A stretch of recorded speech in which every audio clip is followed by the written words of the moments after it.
every American citizen must have an equal right to vote. The administration of elections is primarily a state and local responsibility. Whether you voted for the very first time or waited in line for a very long time, by the way, we have to fix that.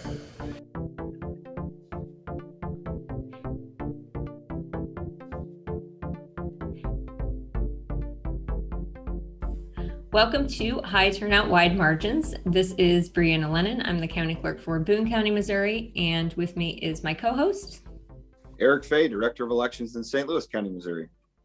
And we're really excited to talk to Ricky Hatch today. He's going to talk about his experience as an elections official in Utah and his work with the National Association of Counties.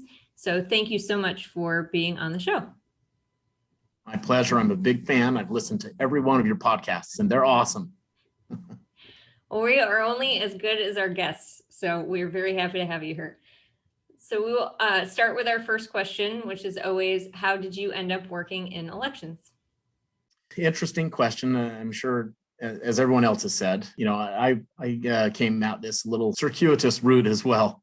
In high school, like probably every high school boy, I really wanted to be an accountant because everyone wants to be an accountant, I'm sure. I had a good mentor in church, in my church, and he was an accountant. So I thought, oh, I'll do that. Anyway, so that's what I ended up majoring in. I got my bachelor's and master's in accounting. And so I love finances and numbers. I worked as a CPA in Los Angeles, overseas in Poland, in Munich, Germany, and then in Boston. But I was always interested in government. In fact, I was in Munich during the 2000 elections. I was able to vote with the overseas ballot and loved that process and loved talking to Germans about it and all of the drama. I actually, frankly, loved being out of the country during all that drama. But I was just really interested in elections.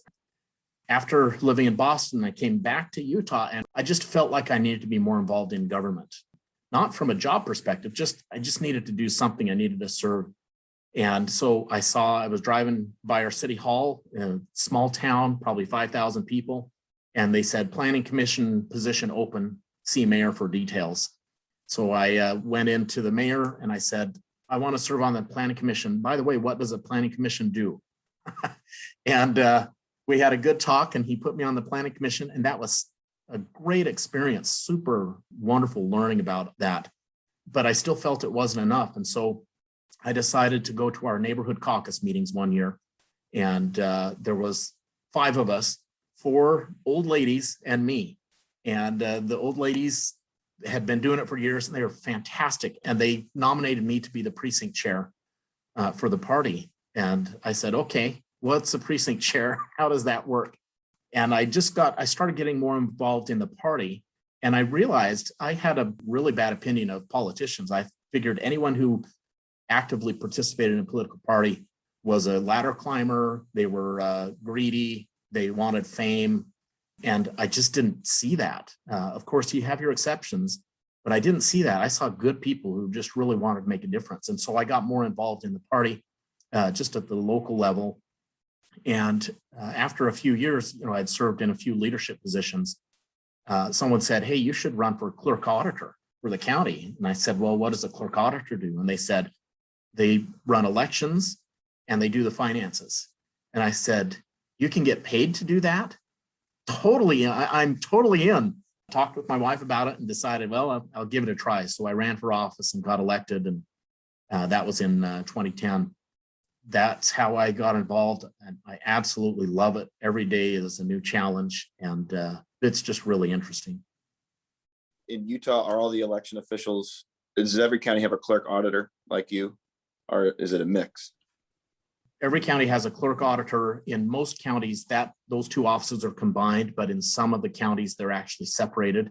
And in a couple of small counties, you maybe have a clerk recorder or a couple of other unique combinations, but most of us are clerks and auditors combined.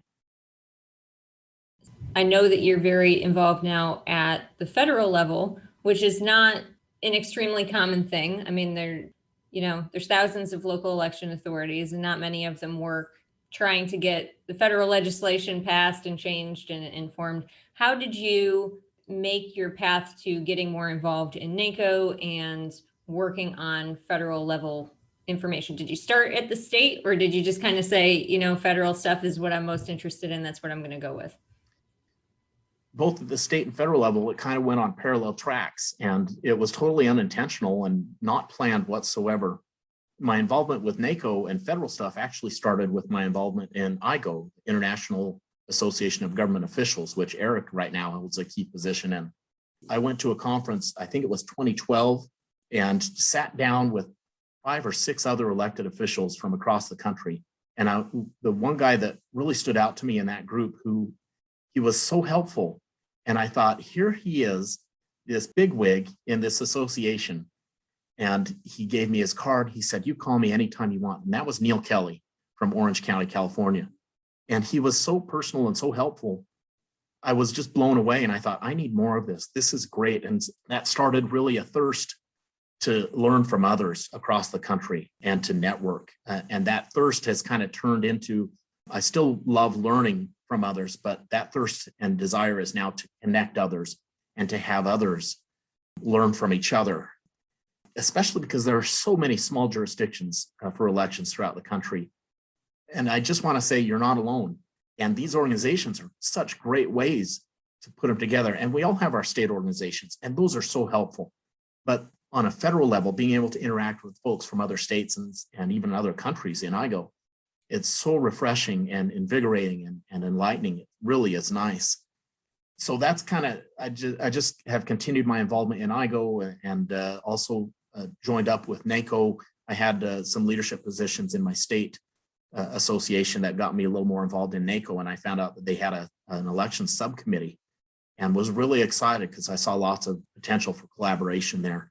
And eventually they made me the chair of that. And it's a really small group, but very active, very influential, great people from across the country. And they want to grow. They want more people. We want more people to join.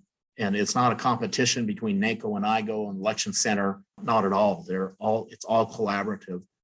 My work with the association and contacts makes me so much more influential and effective at my day job here in Weber County, especially at the state level, when I work with legislators on local legislation. And of course, it helps with the federal level as well.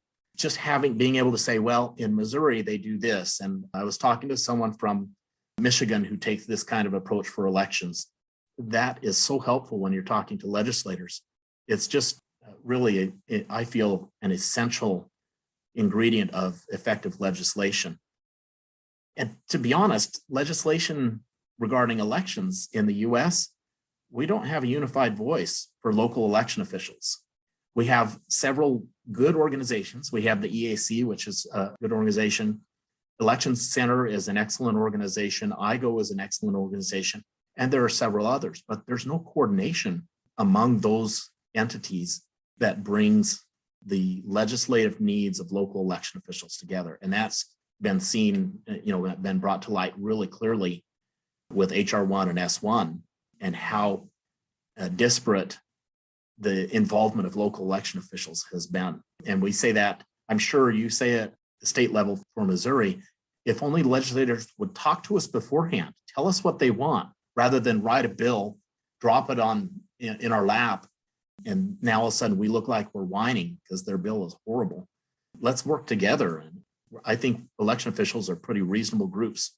We're pretty reasonable. I had a chance to watch your testimony. I think it was in front of the House committee weighing HR1. And it was interesting. You were the only local election official. As a matter of fact, I think you were the only person who had ever administered an election testifying. And I think it's safe to say people can agree or disagree with your testimony, but it was an important vantage point you were bringing. And I wonder if any of the committee members or any staff members reached out to you more after that to kind of suss out some of the things you brought up. It's just my observation. That was so glaring and unfortunate, frankly. Yeah, and you're right. And I don't think it was this. I testified back in 2018 as well. And I think I remember saying we need to put local back in state and local, because when folks in DC talk about state and local election officials, almost always they're really just talking about state. And so many of them don't realize that in virtually every state in the country, it's the local election officials that run the elections. Ranking member Rodney Davis from Illinois did reach out to me afterwards. And again, just a couple of days ago, he's actually exploring coming out to Utah to see how we do our vote by mail, which we're going to welcome him with open arms. We love to showcase, I think anytime a legislator, especially a congressman or woman, anytime they can walk in our office and see how we do things, it just opens their eyes so much. And those hearings, you've got so many voices, and yet the ones that they really need to be listening to, it's okay to listen to the other ones. I mean, that's important to hear the voter activists and even folks at the state level. But the local administrators have such a boots on the ground perspective that it's really valuable for them to hear. During your most recent testimony was that local election administrators work, I think, in such a nonpartisan or bipartisan capacity quite often. And I think folks at the state and federal level either don't know that or forget about that or don't realize that. And there was one member of the committee that brought up the point about Utah is for lack of a better term, all vote by mail state. I don't know if you would describe it that way or not. And I think they were expecting you to have a different answer. And you said, well, yeah, we are. And it works very well. And I'm happy to tell anybody about how it works in Utah. And I think that really put in stark relief, in my opinion, that local election administrators, we do a job and we're not out to make partisan points quite often. And we want to explain how our systems work and try to make them work as best we can. Well, it's an excellent point. And I'm sure you've seen this as you've gone to both state conferences as well as federal conferences with these associations. We'll go out to dinner and talk for 3 hours and then go home at the end of the night and think, wait, what party do they belong to? And we just don't talk about that because it's not important.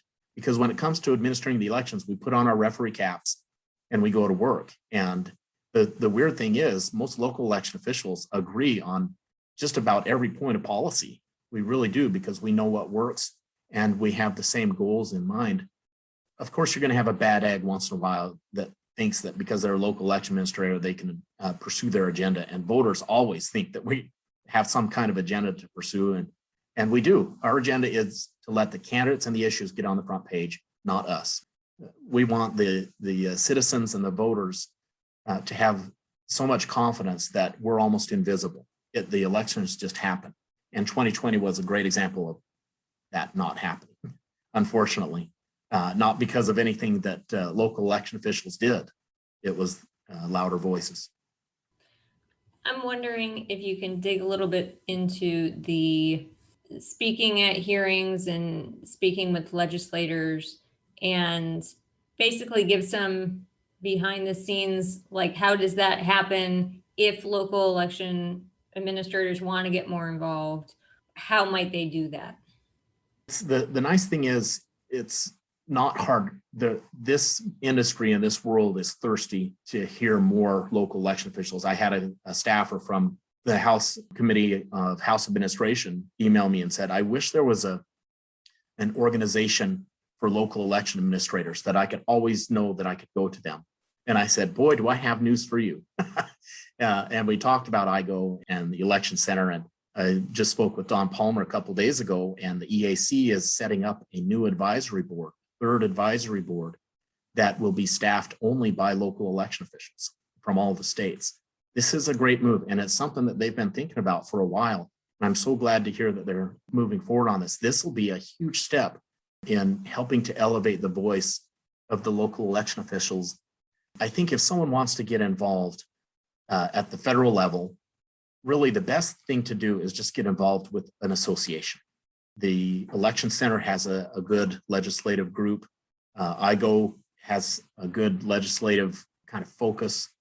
And there are others, and the EAC can be involved in your with NACO, your state association, your state clerks association. You can get involved in NACO's election subcommittee. We'd love to have folks join that committee. And as you get involved, those opportunities just pop up. I never thought in a million years I'd testify before Congress.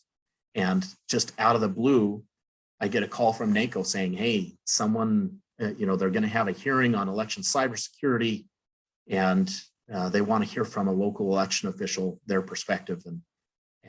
So NACO really is probably the premier organization as far as federal legislation, because it has such a strong presence on the Hill. And so really the best thing to do is just get involved wherever you can and talk with folks, other election officials from other states. And very quickly, opportunities arise. There's a lot of discussion out there, a lot of people who are ready. They may not know it yet, but they're ready to hear the local election official perspective. Well, Ricky, you've brought up the point that at least right now, there really isn't kind of a unified voice for local election administrators, I should say. I wonder if you have any ideas on how to make that piece better. It's funny because it's probably ever since February when I testified before the House Administration Committee, and the comments from that staff are saying, I just wish there was a local group.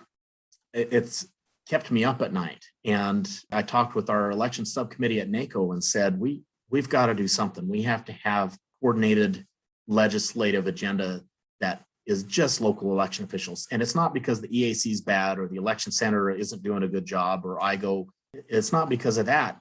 We just need some more coordination is all. But I don't think we need another federal association of local election officials. We've got those, and those are great.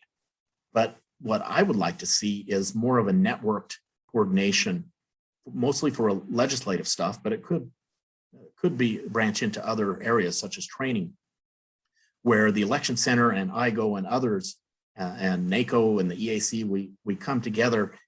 We're never going to fully agree on everything related to elections, but the local perspective is so crucial. And we all agree that getting locals' voices heard in these decisions is really important. So I'm kind of proposing that we put together this loose network of local election officials, that folks from IGO and folks from the election center and folks that don't belong to any associations can tune into, hook up with, and be kept informed of federal legislation, and possibly even some training on how to work with state legislators. We could work with the NCSL or Bipartisan Policy Center or the EAC and others to help us understand how best do we communicate with lawmakers, either state or federal. It seems this is really brand new. We just started talking about this in earnest this week here with our NACO group. And then Don Palmer called me within minutes of me getting ready to send out the email saying, proposing this. And I think the EAC's new board of advisors will also be a perfect piece of this puzzle as far as coordinating the voices and really providing for folks in DC that whenever they think of elections, they think of this group, and that we have a structure that goes in that facilitates that. And frankly, and I don't think I'm biased here, but I think NACO really is the organization that's best suited to facilitate this. They already have a huge presence in DC. They have a network of state associations. And really the challenge is, how do you come up with a list of local election officials? There's, 9,000 of us. That's a tall order. But if you do it state by state, all of a sudden that's a lot easier. And NACO really is the organization that has a state by state framework and institution in place. And we have folks like Don Rehill from the Associated Press, who has a really good list, but it's still only about 4,000 or 5,000 people. The EAC, especially if they set up this new advisory board, they'll have a fantastic list as well. And I suspect and hope that they'll work with NACO. I think that's the intention, is that NACO really is kind of the glue that helps keep these lists current, because list maintenance is going to be huge. But I really think that an entity like this is going to provide the necessary contact information, networking opportunities in partnership with these other organizations that will really elevate the local election officials' voice at the federal level, and hopefully will become the go-to place for federal legislators. It's like a sector coordinating council for local election administrators. There you go. That's right. It's like this somewhat loose network that draws upon several other organizations. All right, world, you heard it first here from Ricky Hatch. That's what's going to happen. Well, and if anybody is interested in working on this, and I mean, it's still in the womb. It's still ethereal and just kind of conceptual right now. And so I would love feedback from anybody to see how we can make it work, because we just don't want another association or organization. We want something that works for everybody and that accomplishes that goal of elevating our voices. We're good at what we do. As far as elections, we're really good at that. We're not necessarily very good at running associations. The finances, the dues, the policies and bylaws, ideas for meetings, planning, things like that. That's not our forte, but it could be, California, Colorado, they have great associations that work really well, and we can benefit from those. And this entity could be another way to not just address legislative needs, but also address association management and best practices. And sure, they're going to be different in each state, depending on the size and the geography and things like that. But this is a great way that we could provide training and networking, where we can say, hey, in Missouri, what are your bylaws? How do you elect your leadership? How long do they serve? Is there a rotation schedule? And how do you determine your locations for your workshops? How often do you meet? How often do you have local conferences? And as we share ideas, all of a sudden that makes our state associations much more effective. And especially, we don't have to reinvent the wheel when it comes to the logistics of association management, because that's a total pain, to be honest. It really is. And it would be nice to be able to have that it just happens in the background. It's like a dial tone. It just happens. Oh, wait, dial tones don't exist really much anymore, but it just happens. So you can focus on the important thing: legislation, training, and things like that. Yes, but are there parties associated with it? I mean, I think that's the main issue for most people, is social gathering. That's a really good question. One idea that we've talked about is having a virtual social hour periodically, where there is no agenda. It doesn't cost any money. You just log in and talk. And I've done a couple of those. David Becker had that, I think it was in January. And it was so refreshing. There's about 30 of us on the line, and you had state, local, and some federal. And it was just so refreshing to just sit and chat. You don't have any expectations. You don't even have to talk about elections, but it's just so nice to sit and chat with someone who has felt your pain, someone who's gone through the same things that you've gone through. So it's not quite a party, but that would be a helpful thing. Well, I think it was Matt Masterson mentioned that, all the good information at conferences and everything is exchanged at the hotel bar, so maybe this coordinating council needs to meet around a bar with a bartender, and then we'll just solve all the problems. And frankly, election officials, they are so dang fun. I love going to conferences and watching these guys when you get together after hours and you're chatting and having a good time. I used to think that was wasted time, and now I think that's more important than showing up to the meetings almost. I'm just fighting against wanting to talk the entire rest of the time about what this organization is going to be like, which is a valuable conversation to have, but probably not very exciting. Whenever it is created, whoever, if it comes out of NACO, if it were pitched to each local election association, because every state does have one of those, that there should be a dedicated member from the association that is the liaison to this group, so that you always have a point of contact from the group to go to for every association. That would help build momentum anyway, because then every association is at least thinking about it. Yeah, I agree. And the challenge is, how do we do it without hiring a full-time staff? I mean, you almost need, like NASA, they've got, Amy and Leslie, and they do a fantastic job. And it's so nice to have that one person in place, but you got to pay for them somehow. And I didn't view this necessarily as being a dues type organization. And if we were, it certainly would have to be small, so that the smaller jurisdictions can afford it and see the value of it. But having a kind of a point person for that entity would be hugely beneficial, both for keeping the list current and knowing who to go to or go through to get to each local state association. I spoke with Pam Anderson a while back about some work she's been doing, former head of the Colorado Association, and she's been doing some work, I think her and Tammy Patrick and maybe some other folks, through Democracy Fund and Election Line, to do some capacity building with state associations. I think that's great. And what I want to make sure that this isn't some new association that's going to independently exist. It really is a network of local election officials supported by organizations and entities that they already belong to. It's not in any way to compete with those. It would be really a facilitation. For anybody that's looking at breaking into some of these things. So like you said, it's a small community, which it is. You often see a lot of the same names in different organizations, and it can be somewhat intimidating, I think. Can you give your perspective on how you got involved, chose to get involved? Did you just start cold calling people? Like, how can you really break into the field? Because it can be pretty insular sometimes. Yeah, it's a small group nationwide, really, and it can be quite intimidating. I think it's really organic. The reason I'm in my elected position today is because I decided to get involved as a planning commissioner, or I decided to go to a small caucus meeting. And when they asked me to serve, I said, oh, yeah. The reason I got involved, I honestly think the reason I was able to testify before Congress was because I agreed to serve on the audit committee of IGO. Back then it was NACRAC, but someone said, hey, do you want to be on the audit committee? And I thought, well, I don't really know this organization much, but I know auditing, and it sounds like it's not a lot of work, and it was virtually no work whatsoever.